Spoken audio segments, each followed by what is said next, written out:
Hey everybody, welcome to another episode of What a Hell of a Way to Die. It's me and Nate. It is Thanksgiving Eve. If you're an active duty person out there, it's the eve of a 96-hour or a 4-day, whichever service you're in, to go out and drink to a point where you might kill yourself, as generally our young soldiers are apt to do.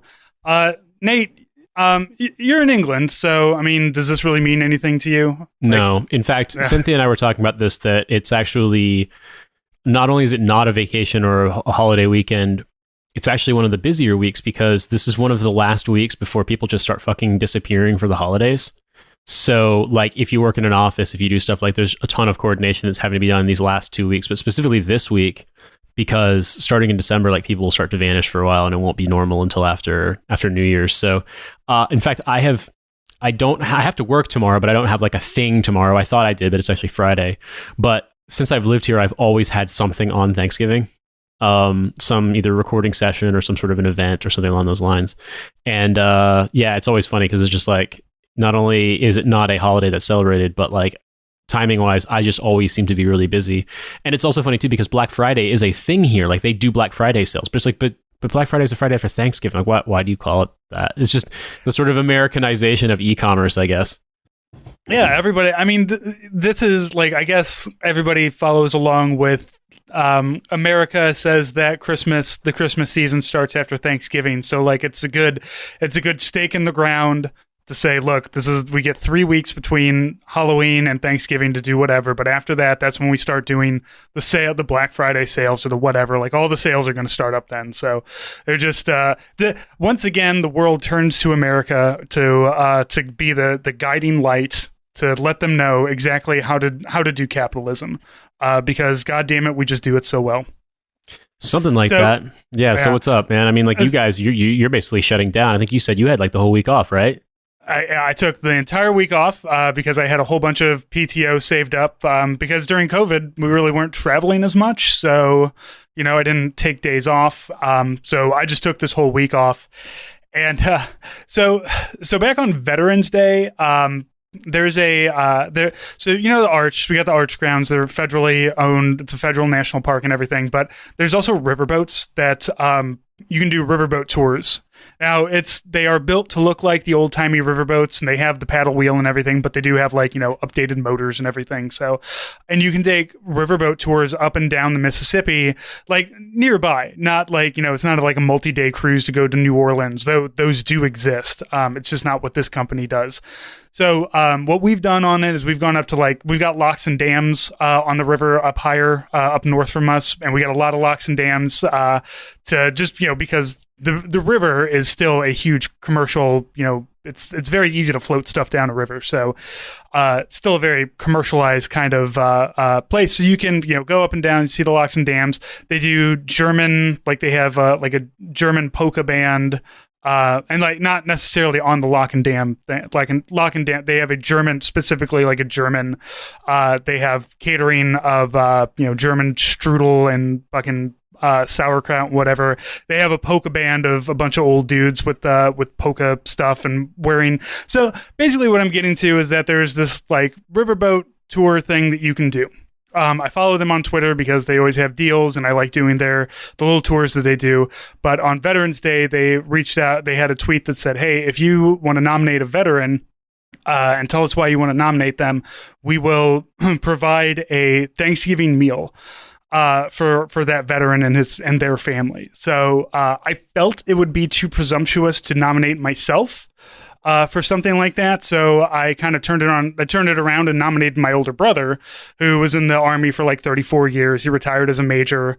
And when I say 34 years retired as a major, he was enlisted until he was an E7 and then went over to officer. So that's why he was only a major with 34 years in. That's still wild, though. That's so much time. It's so like, but only like 4 years of it was active duty. Like he joined the year I was born in 1983 and was infantry for like 4 years. And then he's been either National Guard or Reserve since then. Never so he basically either. Went to like Stripes basic training and then, yeah. Which is funny. I mean, that's when my parents were in. That was my mom was still in back then. My dad was in, from 75 to 97. So yeah, I have like obviously no recollection of any of that stuff, like what it was like to be in the military, but I know what the trappings of it looked like. Because, like my dad coming home from work when he was stationed at like active duty, an infantry regiment, coming home with his field kit, or like coming home with, in BDUs all the time, like them going out and doing field problems, and like, having all of his stuff having to be packed and things like that. And he did like a 6-month hitch in Panama, like before the war happened. So, like he was out doing that stuff. And so I just remember, the olive drab nylon webbing, the old, what was it called? The LCE, the load carrying equipment, like with the nylon belt and the nylon with suspenders and the metal like hook and eyelet that you use to click it together, because they hadn't like figured out those plastic clasps. Yeah, we didn't have clasps yet. They and the big what's it called? The stupid elbow light. Remember the big red elbow light that had, what was it? I think it was like 4 D-cell batteries went in that thing. No, there was a one that was handheld that I think it had 2 D cells. Maybe they were bigger ones, but the one that I had was like it held like, because I have one of those big like mag lights that with the 4 D cells that you could like crack somebody upside the head with, rather than a baseball bat next to my bed. That's what I have. But those ones that you're talking about, and here's the thing: you're talking about all these things like, oh, these memories and these things from back in the day. I fucking trained with those in 2000. I did too. In 2003, when I was a cadet, like we had to go out to the field with LCEs and olive drab Alice packs and BDUs with the elbow light. You would clip the elbow light to one side of your LCE. You would clip, I want to say, hearing protection to the other in a little case. You had like the little dangly case, and then you would tape it down with 100-mile-an-hour tape. So you'd tape the elbow light and then the Hearing Pro case, because you had those little foam Hearing Pro things and the little sliding, like little clip sliding pocket looking box that came in. Like this stuff, that's the thing. Like my first pair of boots that I broke in doing a road march and just chewed my feet up were, black leather boots for BDUs. Because for the 3 of the 4 years I did ROTC, we were not allowed to wear ACUs yet. I mean, ACUs hadn't come out in the beginning, and then when they did come out, it wasn't until 2006 we were allowed to start wearing them. So like I got my first pair of ACUs when I was doing cadet. What was it, like cadet troop leading training or something like that? Basically, an additional thing you could do over the summer after you finished advanced camp at a unit. I've told the stories about going to the 11th ACR at Fort Irwin, California. But while I was there, I just went to military clothing sales and bought a set of ACUs because they were the new uniform. And so finally, my senior year of college, we were allowed to start wearing ACUs. But for the first 3 years, and then all of advanced camp, and also all the way through Ranger School, I wore BDUs. So yeah, I remember that shit. I mean, obviously, when my dad was in, they didn't have like GPSs, and they all had like the old M16A1s. Because I want to say A2s weren't widely fielded until after the Gulf War, or maybe right around the time of the Gulf War. But they definitely were training on A1s back in those days. Before I jump in, I'll give you one last story. I want to say July 4th, or it might have been a Memorial Day, but this seems like a July 4th or a Labor Day thing during like on-post activities, community day things, right before the 4-day. I can very clearly remember as a 3-year-old, so this would have been 1987, 1988, getting to fire an M60. Because like they do the thing where like the kids can come up and they can pull the trigger, like there's a soldier helping them. But very clearly, I remember firing an M16 and an M60 like on a range. Live firing? I mean, maybe they were using blank rounds, but I think it was live fire. I'm pretty sure they had it set up on a thing where you could get up and you could fire. Like I don't remember seeing the bullets impact, but I can't remember. Maybe it was live rounds or maybe it was blanks. But like firing the M60 with a blank firing adapter, I mean, I can't remember if those things jammed as bad as the 240s do. But I mean, part of me is like, in my mind's eye, I want to say it was on a range, but another part of me is like, as a former company grade officer, I would never fucking let kids do that shit. So it would have to be blanks. Not. You know what I mean? Like it would have to be like a FAM fire thing with blanks. So I really couldn't tell you, man. But I do remember the machine gun itself, and I do remember firing it. And then hilariously in cadet camp, we had such old kit that they gave us because like they're not going to give us new shit that you would need for troops deploying. So we carried the M60s, and I had an XM16, like the test model M16 from the 60s, with like the perfectly smooth triangular handguard. Yeah. Yeah. Like was, and that thing rusted like nobody's business every night. Every night we'd be sleeping out because we were out, bivouacking out on patrol stuff in Washington, and that thing you'd have to like scrub it and oil it every day because you would wake up in the morning and it would just have rust all over. It was so old. Like the bluing had been stripped off in so many places. It was wild, man. So yeah, I'm familiar with all that equipment, but like both as a former Army brat and then as a cadet getting like the hand-me-downest of hand-me-downs. Mm-hmm. Yeah, that's the downside also of being a pogue. But when I went to basic training was pre 9/11, so it was still all Cold War tactics. And look, we don't know if you guys are really going to stick around. Like there were some drill sergeants who just kind of had that like, I don't know if we're really going to have any more wars. It's we don't really have peer on peer conflict, and then fucking 9/11 happened while I was in basic training, so a lot of opinions got turned around real fucking fast. I will say I have one very, very funny story. I told this to Cynthia the other night, and she was losing her mind laughing at this. There was an NCO in my ROTC detachment. His name is Master Sergeant Griffin. He was E7. He got promoted to E8 while he was at our program. He was a black guy from Mississippi who had enlisted, or Alabama rather, who had enlisted as I want to say a 13 Bravo when he was 18, and he was probably in his late 30s. He was getting ready to retire, and he was a character. I'll put it that way. Like he was absolutely like NCO Corps, pretty easygoing guy unless you pissed him off, and then he would just fucking destroy you. But obviously, like his approach was less like you have like your crazy ex like psycho NCOs, and then you have the guys who like their thing is they'll tase the hell out of you, they'll smoke you, but they'll also make fun of you and make everyone laugh. Mm-hmm. And I just had this story where one time I had formation, and I college kid just being a dumbass. I hadn't gotten my hair cut over the weekend. I really needed a haircut, like not needed like super bad like my hair got recently, but it was obviously out of regs for a college student.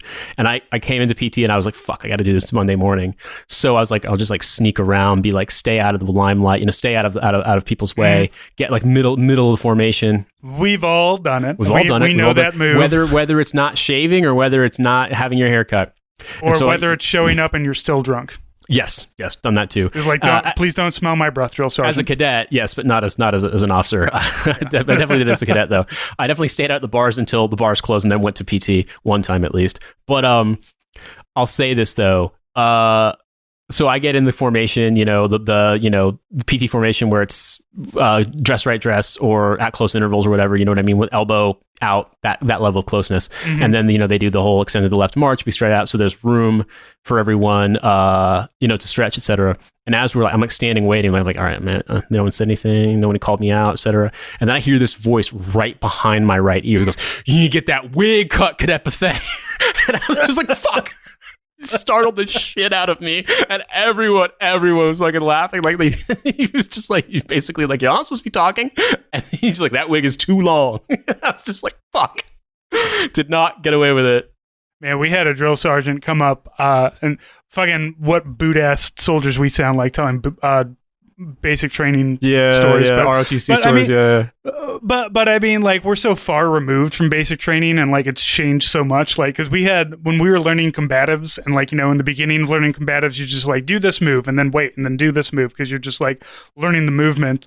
And so there was one where like one of the things, like one person is laying on the ground and then one person is on their knees, and the person on the ground got their leg wrapped around. And so we're stopped there and we're waiting for the next instructions. And one of the drill sergeants just came up behind one of the soldiers, and I think it's one of the ones that the soldiers that are like they're fuck ups, but they can't help it. It's like they're not trying to be dumbasses. They just are a dumbass. They're just big oafs. They're just they're stupid. Yeah, I know exactly what you mean. This guy fucking Chisholm. Very few people that I remember from basic training, but Chisholm was one of them. And one of the drill sergeants just came up and put him in a sleeper hold. And just so I wasn't Chisholm's partner at the time. I was a couple groups down from him, but I just remember the drill sergeant coming up behind him, putting the sleeper hold on him, and just being like, "Just go to sleep, Private. Just go to sleep. It's all right. You can go to sleep right now. I know you're tired, Private. Go to sleep." and got that. It's that mix of just like, I am in danger, I am being choked out, but also it's a drill sergeant and I can't hit them. And again, this is 2001, so you could get away with a lot more things back then, it seems. And yeah, he just fucking choked out a private and threw him on the ground, and eventually Chisholm got back up and was like, "What you doing laying on the ground, private? Get the fuck back up." Yeah, sounds about right. My other drill sergeant from the Virgin Islands, who would make us all toe the line and smoke us for an hour while he put out he got one of those like reclining lawn chairs, like not really an Adirondack, but one of the folding ones, and he would get juice and he would get a thing of Oreos and sit there and play music and smoke the shit out of us, and we couldn't understand a fucking word he said because he had a very heavy Virgin Island accent. I mean, I had a training NCO when we did the training day when we were firing actual howitzers, like I think they're 105 millimeter howitzers when I was at cadet camp. One of the NCOs running the station was from Vanuatu, and he had a very, very difficult accent to understand. When I was in infantry school, the infantry, our battalion, the infantry training battalion, Sergeant Major was Geechee from the like islands off the coast of South Carolina, and he also had an accent that was very, very difficult to understand.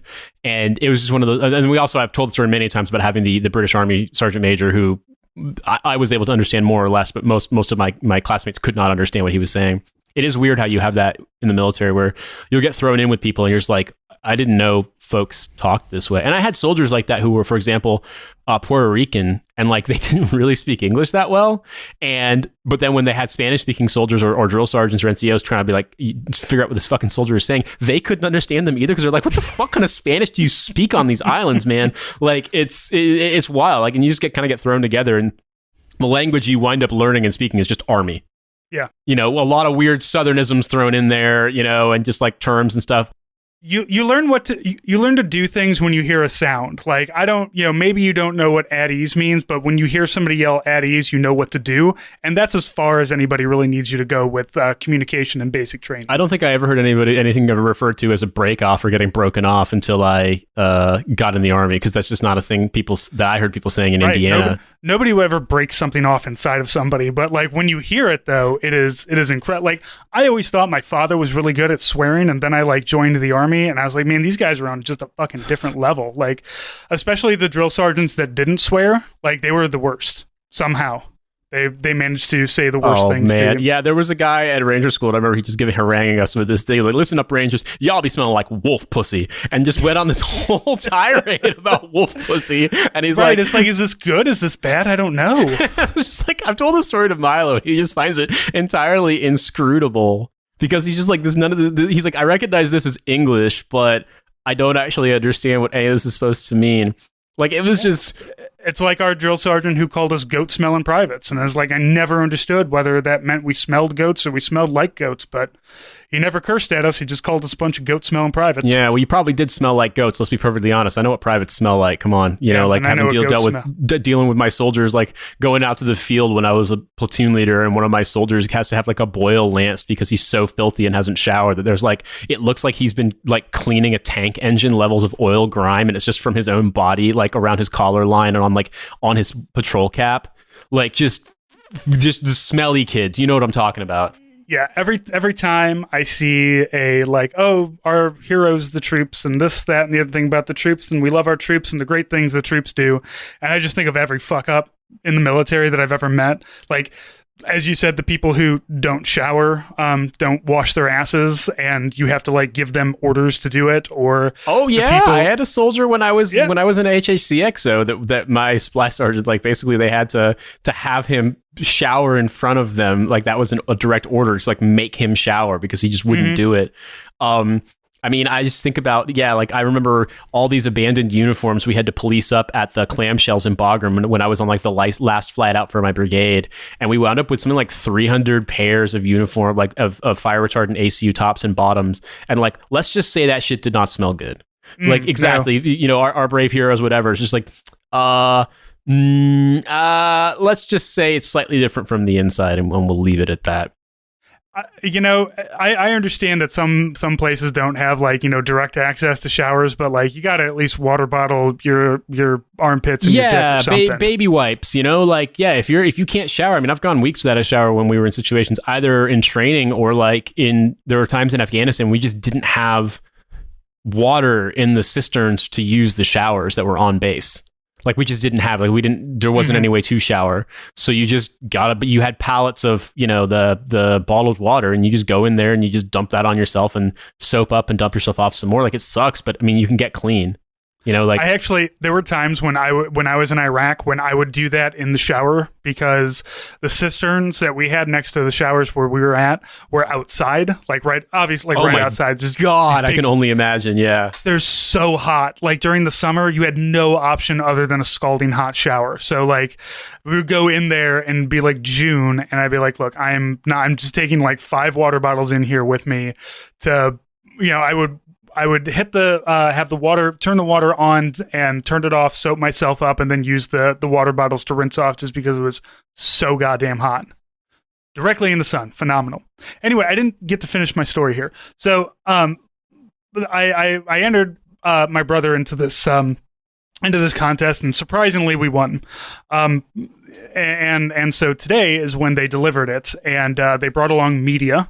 So I will be on the local Channel 4 news talking about how I nominated my older brother for the service that he does to the military, and also he was in the he's the Park Service, so he really likes to suck up taxpayer money.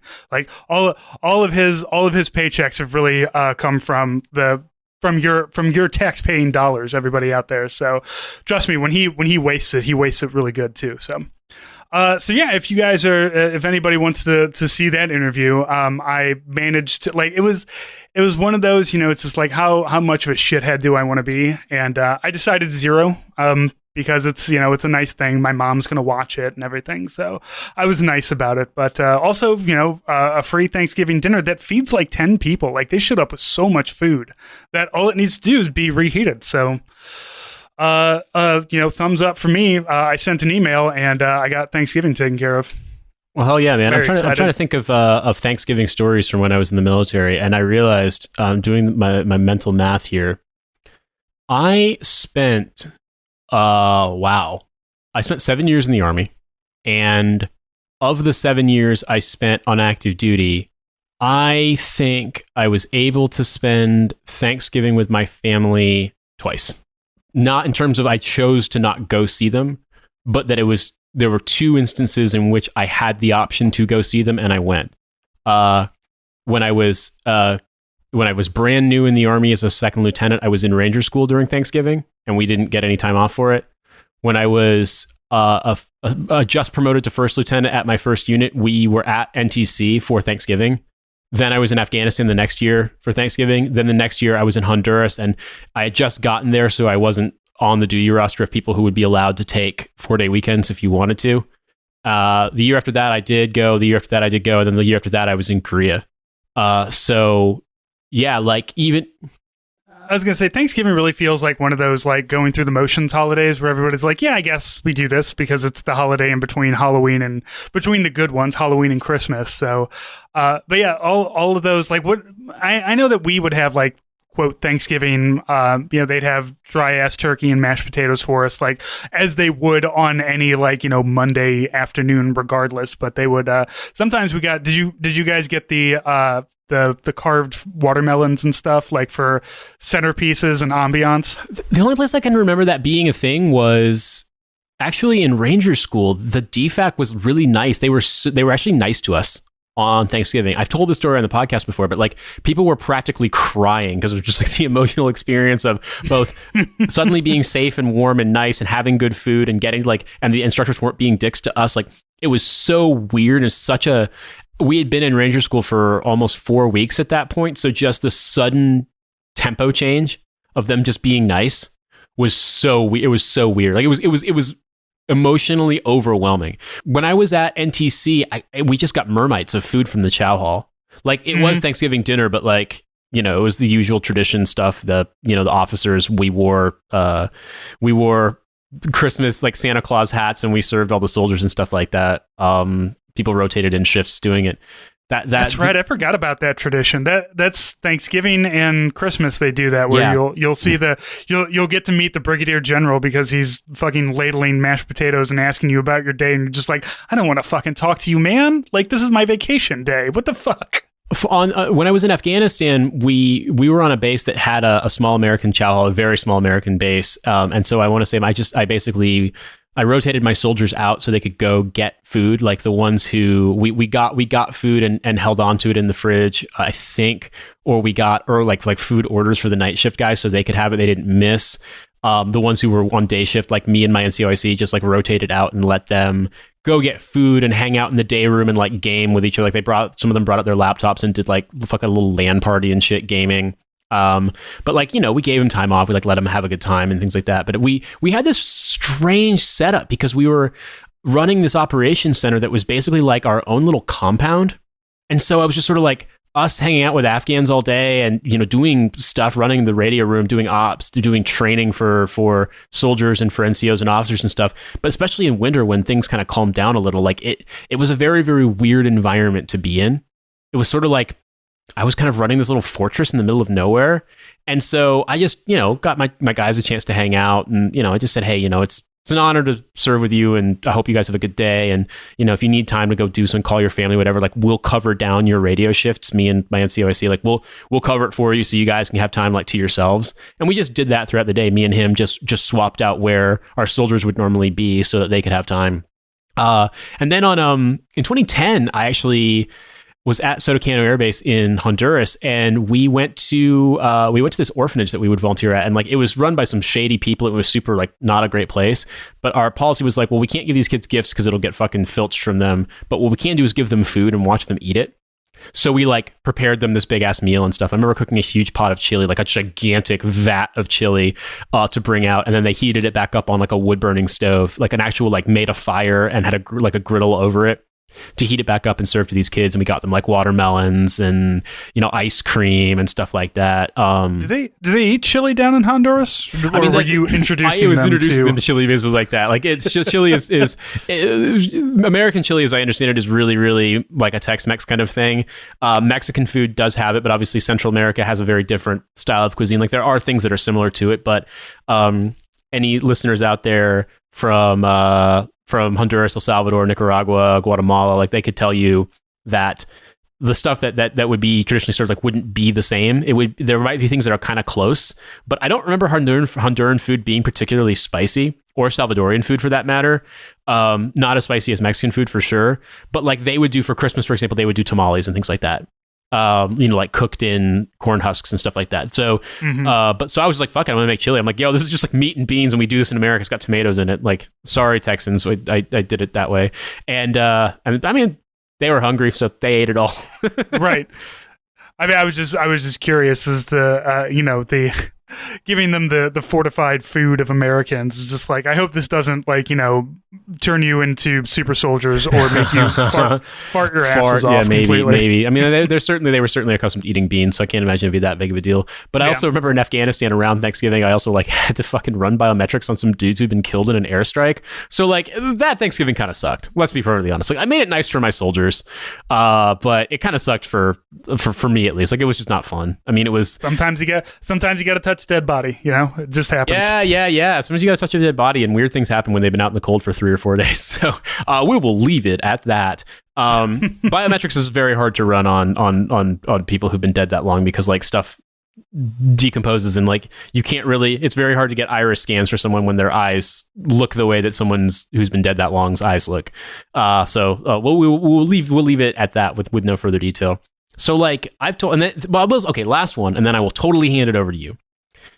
I actually think the most fun Thanksgiving I had in the military, I think the one that was called perhaps the most meaningful was either the one where we made food for the kids or the one where we, when I was, you know, just in Ranger School, it was such a weird experience, but like weirdly touching also. But I would say the one I had the most fun was in Korea because we got pulled back from the field for, I want to say not a 4-day, but like a 3-day or just a full weekend. And we had like an actual Thanksgiving, like time off, and then we had to go back out to the field to finish doing winter gunnery. And anybody who's listening who's been in a mech unit knows that gunnery sucks and winter gunnery really sucks. But I had prepared for this in advance and had a turkey and everything, and I pulled it out of the freezer as soon as we got home, and like it wasn't defrosted in time, so I put it in the microwave and defrost that bitch and accidentally, you know, cooked a little bit of it, but whatever. But we made a turkey. I made actual American style stuffing, like my grandma's recipe. made white potatoes, made sweet potatoes, made green bean casserole. We bought cranberry sauce, and my friend brought a cake and a bunch of wine and pastries. And he brought over some friends of his. He was dating a girl who was German, but she was her family were from Vietnam. They had moved to Germany in the 70s, and she and her friends were doing a year study abroad. So it was basically me, my army buddies, my one army buddy who was a very young first lieutenant, and his girlfriend and their friends, and we just were like, all right, this is American Thanksgiving. What's up? We're gonna have fun. And we got like this table where you had to sit down at, like you couldn't like you sit in a chair. You had to sit on the floor. My friend brought it over, and we just had this huge spread on this rug I'd bought off eBay, like this Afghan rug that I'd gotten shipped through the APO system, probably costing the taxpayer a fuckload. And it was fun. It was really nice. Like it was once again this weird experience of like carving out some kind of like a family style gathering in just a very, very strange place. And if I look back on it, I think that one was the most fun.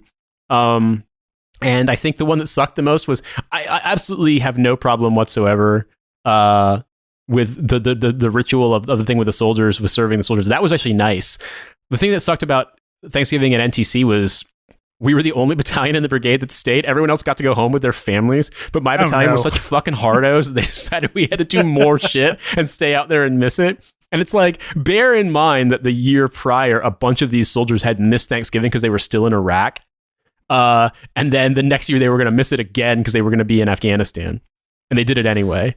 And then obviously the one in Afghanistan sucked just because like of the circumstances. You were in a war zone and shit was happening, like I said. So we got blown up like a day after or something like that. Like a car bomb went off. So, you know, it just, different times. But I'm interested for you because I know you've spent at least 2 Thanksgivings deployed.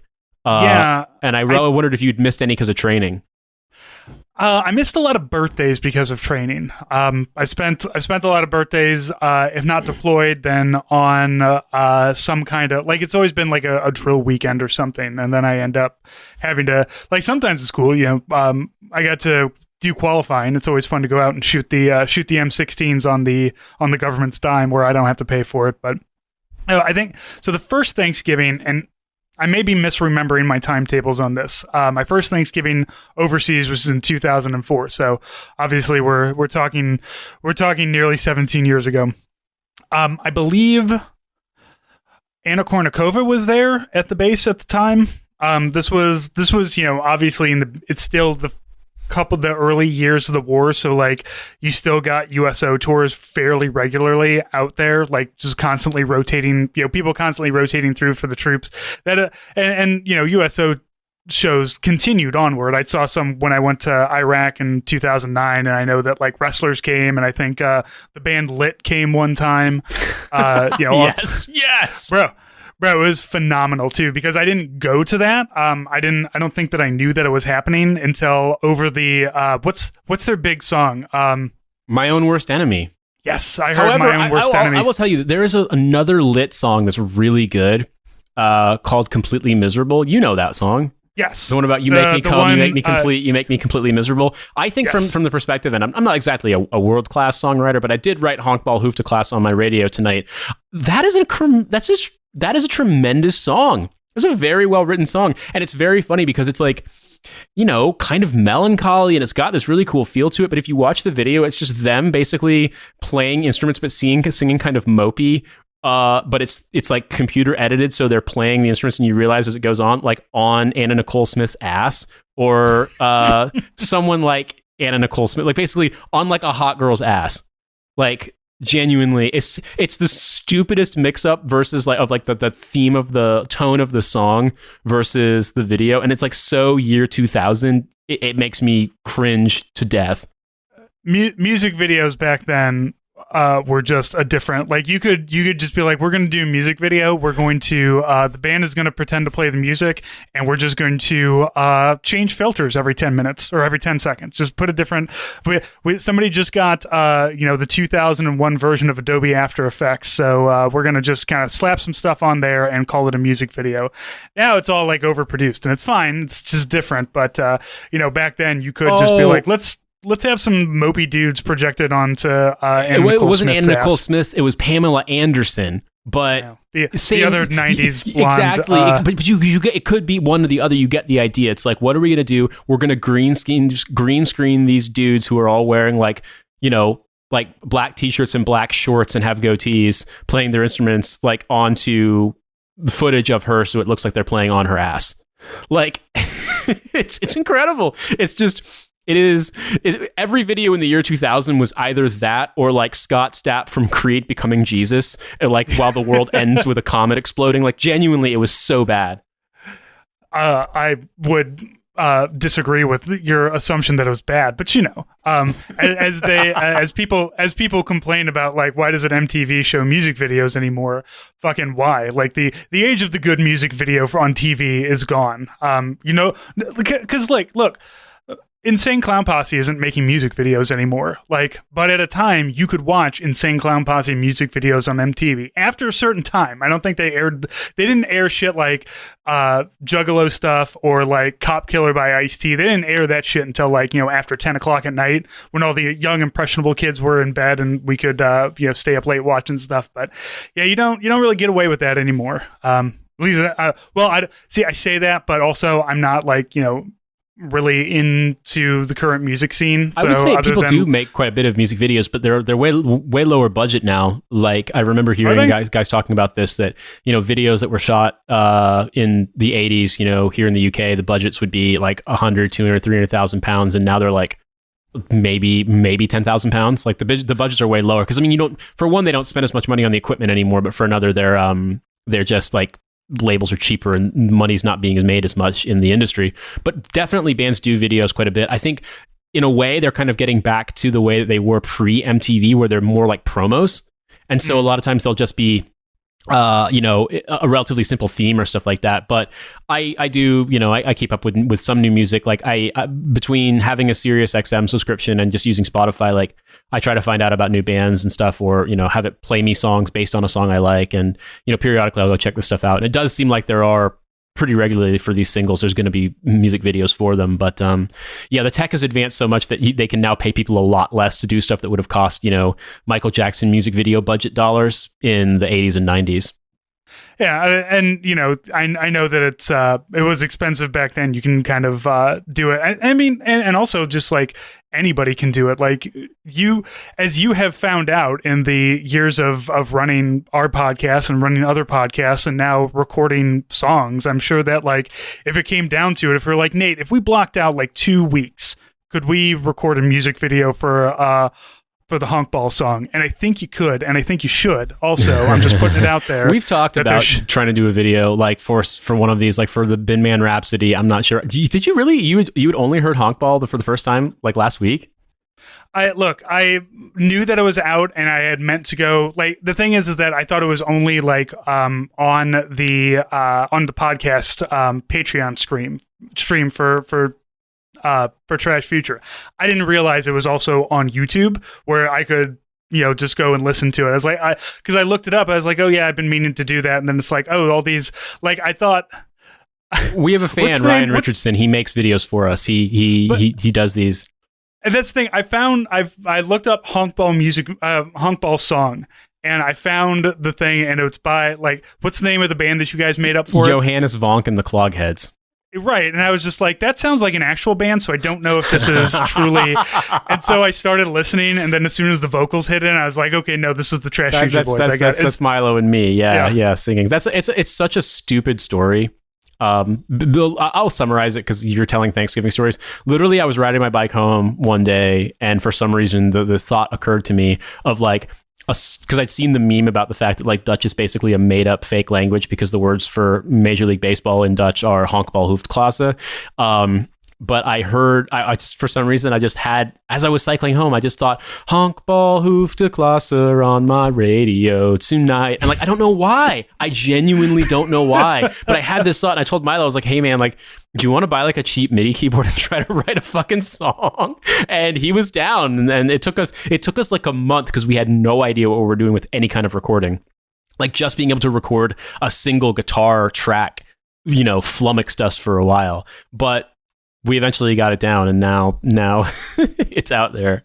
See, but that's just kind of my point, is that if you have the time and if you have if you want to put the effort into it, you can learn how to do stuff. Like a lot of these things are more accessible. So, a band can make their own music videos and put them up on YouTube. And, if they've got the ability to market it out, do stuff like that. So that's always, I'm just glad, I know things change, and I'm 38 years old, and I try not to be that person that's like, oh, things back when MTV still had music videos on, fuck it, I can watch music videos all day long on my computer now or on my phone. That's a good point. That's how I do. I don't have to turn on MTV and these suffer videos through aren't being made for people who expect to these videos aren't being made with the expectation they're going to be played on MTV in rare cases. Right. In most of these cases, when I'm talking about indie bands and stuff like that, or up and coming artists, they're just not, MTV's not going to play those. I don't even know if MTV has a sub channel like MTV2 back in the 90s or the early 2000s where they just do play music videos all the time. Mm-hmm. But yeah, this stuff's being made for YouTube.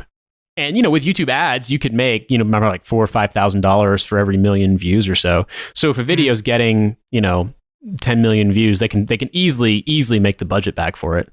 Yeah. And I feel like, the ability to do those things is great and fantastic because it opens up the world of media to more people. And again, I try not to be the guy who says things were better. Things were just different back then. And it's, like I said, it's cool that people can do that.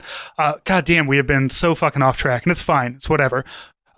So my first Thanksgiving, I briefly saw Anna Kournikova while I was going to the Chow Hall in Afghanistan in 2004. And you saw Lit perform? No, that was Iraq.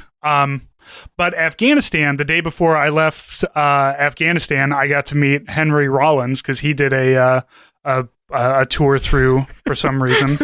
Henry Rollins, man, he always makes me laugh. There's something about him. I am a fan of Black Flag to some extent. A few songs here and there by the Rollins Band. Him as an actor is very funny. He's just there's something about Henry Rollins just being yoked with his huge neck and his just comical intensity that makes you laugh. He's such an intense guy in a weirdly not self-deprecating, but sort of unintentionally endearing way. I can't put my finger on what it exactly is, but he's so nuts. It's great. Yeah, I used to listen to a lot of his spoken word when I was, in my 20s. I really enjoyed his spoken word stuff, and I went and saw his spoken word one time, and it's the way it was just very funny how it's just him with a microphone and a table to put his water on, and he even has a power stance when he's doing spoken word, 1 foot forward, leaning in he's got a guitar, and he's just about to just start screaming, "Well, I'm a liar!" I just keep expecting him, but he's bullshitting about Mars or something like that. Yeah, exactly. So he's talking. I'm with you. Every time he shows up, it's just I know that he's one of the nicest dudes ever, but he looks like he just hates me. Well, yeah, I mean, I really liked the movie Johnny Mnemonic when I was 11, and it's a stupid movie, and I made the Trash Future cast watch it for a bonus episode once, and I was not prepared for Henry Rollins because then I recognized him and just be wait, there's a subplot of this where there's a secret cybernetic implant doctor played by Henry Rollins, and he drives what could be best described as a grimdark Winnebago. It is the stupidest movie, but I mean he was just having a blast. He's a funny guy. I wonder too, because I remember reading there's this there's 2 books, one about what's it called? Punk rock on the West Coast or in California. It's called Our Band Could Be Your Life, and the other one is called We've Got the Neutron Bomb. They're both oral histories, more or less, of punk music in Southern California or on the West Coast in general. And I remember reading that Henry Rollins talking about how he became yoked Henry Rollins, and that his one of his teachers was this insane, intense Vietnam vet. And basically was fucking do these workouts and never look at yourself in the mirror for a month and then come back to me. And then he was holy shit, I'm jacked now. But yeah, he learned how to lift weights from his Vietnam vet teacher who apparently, if students mouthed off to him, would pick them up out of their chairs and slam them against the wall and shit. I guess school was different. But The Substitute was actually a documentary. I don't fucking know. Look, you could get away with things back then. Some good, some bad. Is it good that this man was abusing children? No, but it's also it's funny because enough time has Henry passed. Rollins to lift weights, so it's like 6 in one hand, half dozen in the other. He taught Henry Rollins how to have a big neck. And boy, does he have a big neck. It works out great for him. We saw Naughty by Nature in Kuwait. So like we spent a week in Kuwait before we went to Iraq, and Naughty by Nature came, and there's no public affairs that was like covering it on Camp Buren. So our unit, obviously PAO, was just like, hey, do you guys mind? We have all of our equipment if we just covered this and did the stories. And they're like, yeah, fucking whatever, go ahead. And it's like, all right, so we hung out with Naughty by Nature all day, and then we're front row at the concert that they had that night. Man, it was funny too, because they put them through like rollover training and shit. They're just like, what do you want to do? Well, what training do you guys do? Like, fucking get in this thing. Guess what? We're gonna make you flip over a bunch. Now get out. You know what's funny to me? I was thinking about Henry Rollins. Something that came to mind was, I want to say it is in the Jackass movie, but it might have just been an episode of Jackass where Steve-O is getting a tattoo in the back of a Humvee while they're driving over an obstacle course, and Henry Rollins is driving it. Yes. And Henry Rollins is driving it, and he's just like so into it. He's just fucking, this is so fucking cool. Just like fucking being himself. It's so great. Like screaming at other people who are driving, like around, while Steve-O is like basically tied to the back of this thing, and they're just going over the thing. And like, I think he's just yelling, "You Christian fucks" or something. Like, I can't even remember. He's just being like obstinate for no reason other than he's Henry Rollins. He's not faking that. That's not kayfabe. Like, that's who he is. He's legitimately just doesn't give a shit about what other people. He's one of those great people who doesn't give a shit about what you think about him, but he does like give a shit about people. So he can do whatever he wants, but without being a dickhead to anybody else. Yeah, because like, I mean, my impression of him is that he's someone who has tried to, like, he's sober and he's tried to kind of like be. He's like Andrew WK. Like, he's basically this guy who has this outsized persona as this performer, but then has now decided, like, I'm going to try to be a positive person. But he's clearly a very intense person, so he's putting all of his energy into being positive. And like, that can be a little off-putting because he's so intense. But to me, at least, there's just something weirdly endearing about it. Yeah, it's the people who, like, in a normal world would be raging alcoholics, but instead they've decided to just be really into life, and it is intimidating, and it was intimidating to meet Henry Rollins too, because he's very large. He's a big guy. Yeah, and it is very weird to like meet, like, because I met Sean Patrick Flannery too one time, and like while in uniform. Oh my god! Did they bring the Boondock Saints guys out for fucking the troops? No, this was at a convention where I got. God, it was a horror convention, I think, and they got him, and they were trying to get Norman Reedus, but Norman Reedus was deep in his Walking Dead fame at the time. But like, I met Sean Patrick Flannery. He's 50 years old, and like, doing the pictures, you put arms around each other, and it's just like, Jesus Christ, dude, you have no body fat. What the fuck? Like, I feel like but they're like, oh man, you're so great. You're a soldier. It's like, dude, I'm fat as shit. What are you talking about? I mean, I know he's young Indiana Jones though, so he's kind of my personal hero. Yeah. Well, I mean, a lot of those guys, they're really into it. They're like super intense. There's also a different strain of people that there's a song by Eric Clapton about called Cocaine. It really depends on the person, but sometimes they're just workout freaks, man. Like it's a thing. Yeah, I used to be that way, and then I don't know. I used to be that way when my daughter slept past 6:30 in the morning, and when I didn't have a dog that demanded to be walked at 6:30 in the morning, so I would be able to go to the gym. That doesn't happen very much anymore. It's okay. It's all right. Just prepare for that whenever you have a kid, man. Yeah, man. Also, you've already got Sirius XM, so like, I'll tell you, if you want to know what the new music also is, Kids Place Live. Channel 78, baby. Oh, Christ. That's all I listen to in this house. Yeah. I have XMU, but then whenever XMU annoys me with someone I don't like, there's a couple bands I just never warm to, and they get played on XMU a lot. I just go to The Groove, which is the old school R&B, old school disco, funk. No, old school hip hop was Backspin. I don't know if there's a different one now. The Groove is like, they're going to play like Sly and the Family Stone or like Earth, Wind and Fire, stuff like that. And it's my jam. So, yeah, man. I go to Lithium, and then when Lithium is playing Red Hot Chili Peppers, I go down one to the First Wave stuff. First Wave, I was gonna say. So I had Sirius XM in my car before I sold it. So when I was still in the Army, like in Georgia, North Carolina, I would listen to Shade 45. I would listen to the other big rap station, First Wave, Lithium. And there was one called Backspin that was like 80s and 90s hip hop. And that was just like on the touch screens, so just pick between them on stations, and it was always like a rotation among those. But yeah, like, we're old now, like I remember Sean Patrick Flannery being in movies like as a young actor, and now, like you said, he's like in his 50s. Like these guys are, we're Henry Rollins he must be in his getting close to his 60s, because he was in his early 20s in the early 80s. So like, let's see, he is 60 years old. See, I am not wrong. Jesus, Flea is 59 years old. Well, yeah, I mean, those guys were, like I said, they were all graduating from high school in the late 70s, early 80s. So yeah, I mean, like the Red Hot Chili Peppers, when they first formed, I want to say Anthony Kiedis, Flea, and Hillel Slovak all went to high school together, and like they formed the band in high school in the early 80s. I'm going to have to read some of Henry Rollins' like 90s books, because I'm sure they're all fucking insane.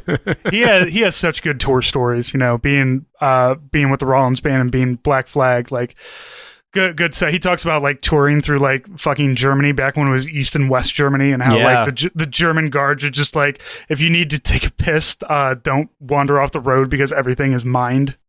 You will be exploded. I'm going to plug Riley's other show, but one of the bonus things they do on the Bottom is Dan, who was but was a founding member of Wolf Parade, and has been in a bunch of other bands too. Off the top of my head, I can't name all of them, but Operators is one of the other ones. Dan's toured a ton, and he's toured like big budget and low budget. And one of his stories was touring in China, in Xi'an, China, with Operators, I think, and that their opening band had like a rival band that hated them. So while they were playing, the rival band started shooting at them from the balcony of the venue with fucking pellet guns. And he said it was like 100 degrees inside the venue, and everyone was basically having to get treated for heat stroke. Like, it's just the most fucking nuts stories I've ever heard in my life. I love it. Yeah. I love that. So check that out if you want to hear. Shit. The Rock Talk is one of the bonus things they do on the Bottleman. So if that interests you, you should check it out. All right, Nate. I think we've done enough bullshitting for today. Yeah, this is basically Dad Chat. You know what? It's Thanksgiving. If you guys are listening when this episode comes out, it's Thanksgiving Day. Like, enjoy it. We love telling stories. The older we get and the further we get from the Army, the less we want to talk about the Army all the time. So if you're along for the ride, so are we. Yeah, hopefully, and hopefully most of our audience is near our age, so they can also go like, oh yeah, lit, and Henry Rollins, I love that shit. Yeah, and it's hell not yeah. a bunch of like 22-year-olds to be like, what the fuck are you old fucks talking about this time? Go back to yelling about the Army. But if you are 22, you should go on YouTube and look up the video for the song TV Party by Black Flag. TV party tonight. We're going to have a TV party tonight. Yeah, exactly. And you look at Henry Rollins, and you're like, God damn, dude, you were just as low body fat back then, but you're like 100 pounds lighter.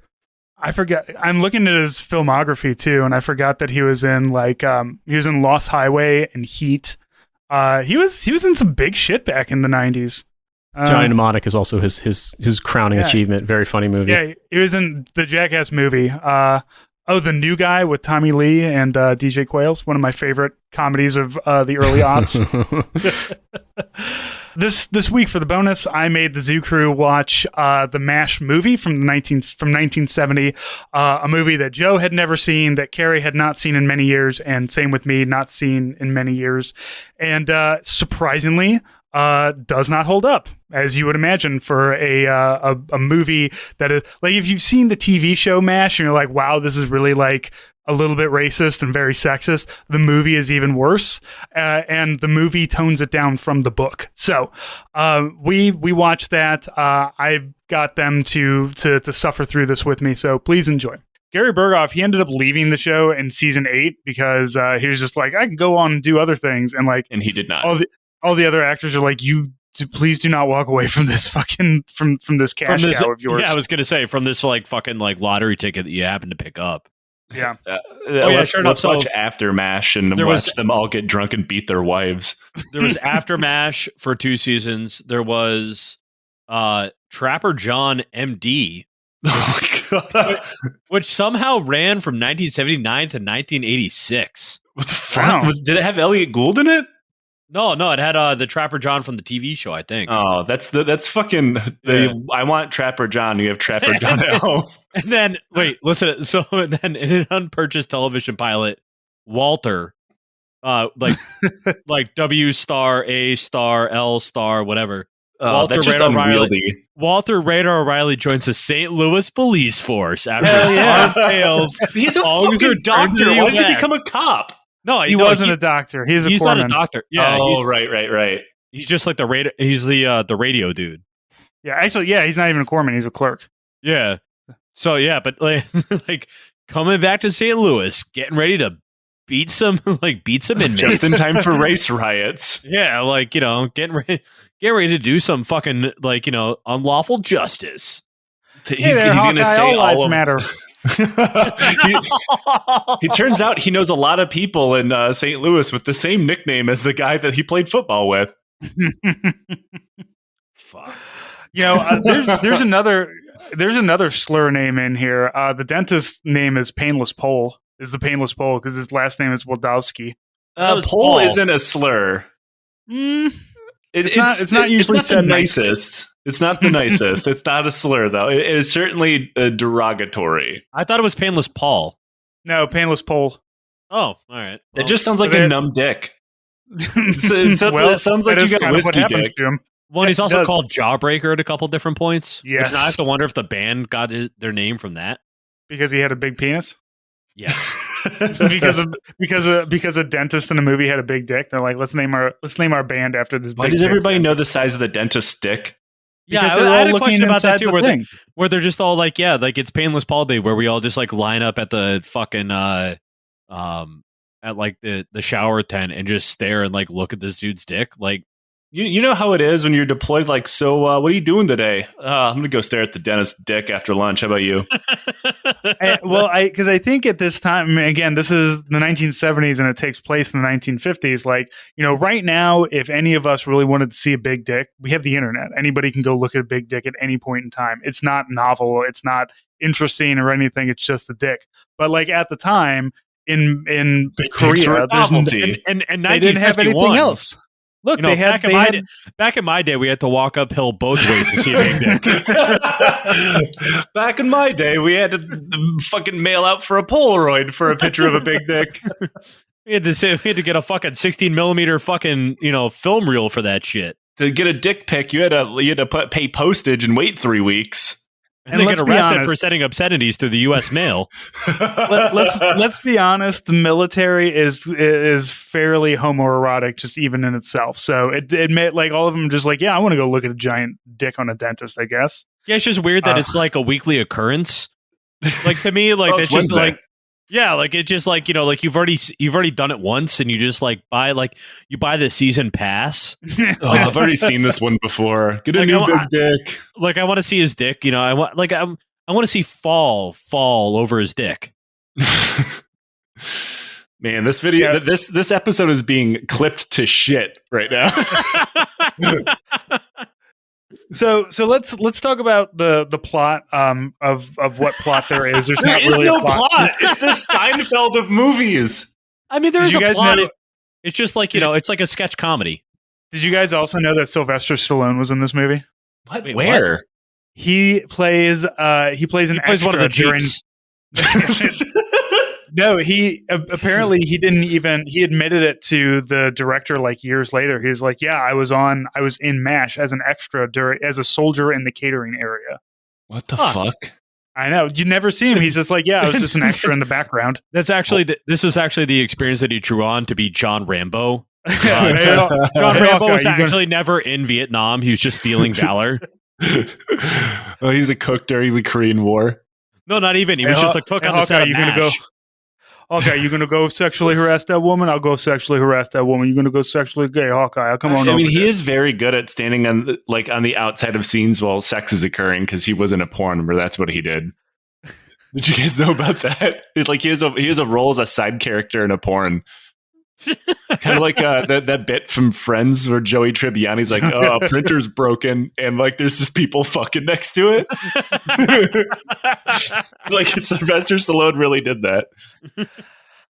I mean, if it pays, Wasn't Schwarzenegger like an extra in a porn too? I don't know. He was filthy rich by the time he became an actor because of bodybuilding. Yeah, I just thought he was also like in a porn property. film. He was a landlord. He may have. He's an Austrian. he's an Austrian. He was in Austria like in the 70s and 80s. I assume everybody has kind of fucked everybody in the 80s. Was that a thing with like Porn the Valley and Austrian? The Austrian porn scene of the 1970s. Like what is an Austrian? What is an Austrian but a fucked up German? All right. I mean, the only thing I know about Arnold Schwarzenegger is the movie Pumping Iron is fucking hilarious. Yeah, it is. Have you ever seen it? Where he's smoking weed and eating cake and wearing a shirt that says Arnold is numero uno. I think we watched that at least once, like on like a duty weekend or something, because it was just like fucking hilarious. I thought it was one of the funniest movies ever made. Is that the one where he says that lifting weights is like coming? Yes. And he tells a story of how like he told another bodybuilder that when he poses on stage, he should scream when he does it because he was a massive asshole and would sabotage people's careers. That's funny though. Like that is fucking hilarious. That whole movie is like just incredible. And the with the added benefit of if you watch it and other people find you watching it, you're gonna get some weird looks. Because there's large stretch of silence like in the movie where it's just men in Speedos posing. Hell yeah. Just dudes rocking. There's nothing wrong with that. Sometimes like drop the audio. Let's just enjoy the visual of dudes rocking. The AMSR of bodybuilding. All right. So this movie is set in 1951. Hawkeye Pierce and Duke Forrest have been drafted into the Army as two surgeons. They steal a Jeep. The first thing that we hear Hawkeye Pierce say is calling a black man racist. So that's really. Fuck yeah! I forgot that's his like first line. Yeah. So he's doing his dipshit captain thing, and like a sergeant is not having his shit. And the thing is that in this scene, I really feel for the sergeant because there's nothing he can do, and he probably wants to punch every officer in the face at all times. So I get it. I understand that. But yeah, he gives Hawkeye some shit, and he's just like he does his stupid little whistle, and is just like racist. And then they steal a Jeep. Yeah, and was he like a supply sergeant or in charge of the MPs or something? Because he's hanging out with the MPs. He's in charge of the motor pool, and so he's the motor pool sergeant. And so they drive off with the Jeep, and then he tells the MPs to go get them, and then they like blow a tire and they get into a fist fight, and then everyone gets arrested. As one does. Yeah. All right, so they get to the 407 7th. There's really no plot to this. They just start pulling pranks and doing sexual assaults. They show up and like the Duke Forrest character is just like in the bag because he's just been like drinking the entire time on like the ride over. And so he just like is hammered and like starts like drunkenly hitting on one of the nurses there. And then in the process, like the CO comes over and is like, "Oh, who are you guys?" And they're like, "Oh, we're your new surgeons." And then that's as much intro as you get. Yeah, there's barely even an outro to this fucking shit. The movie just kind of begins and ends. There's no there's no structure. No, there's not. Honestly, the credit scene was one of my favorites because it's all just screamed over the loudspeaker. It was pretty great. It should have kept going like best boy John McIntyre. Screen dressing. Just fucking Bill McGivern. God damn it! How many names is there? All right, so they show up. We already have stationed at the 407 7th. We got Henry Blake, who's the commanding officer. We've got the dentist, Painless Paul Wadowski. We've got Frank Burns, who's a huge asshole, and Father Mulcahy, who's played. Again, they call him. So we're everybody brace. All right, they call him. It's gonna have to bust out the bleep for this episode. Look. They call it's him an old-timey slur, but it still is a slur. We've literally been over this. I know this. I know. I'm not trying to relitigate the past. As always, you can follow me at Army Strang, follow Native in these deserts, follow the podcast at Hell of a Way. We have Christmas stuff in the store now. If you need to do some Christmas shopping, check that out. But otherwise, all these bonus stuff, 5 years of bonus episodes that are just $5 a month, man. That is not a lot. So much content if for your ears. So, but if not, hey, we appreciate whatever support you guys give us. So thank you. I hope you all have a good holiday if you're, celebrating. And if not, I just hope that it's not irritating for you. I hope all your days are not irritating. I hope that's really the best blessing I can give you. If you don't understand the laid backness of this episode because it's not Thanksgiving for you, well, I hope you appreciate the vibes, and we will talk to you next week.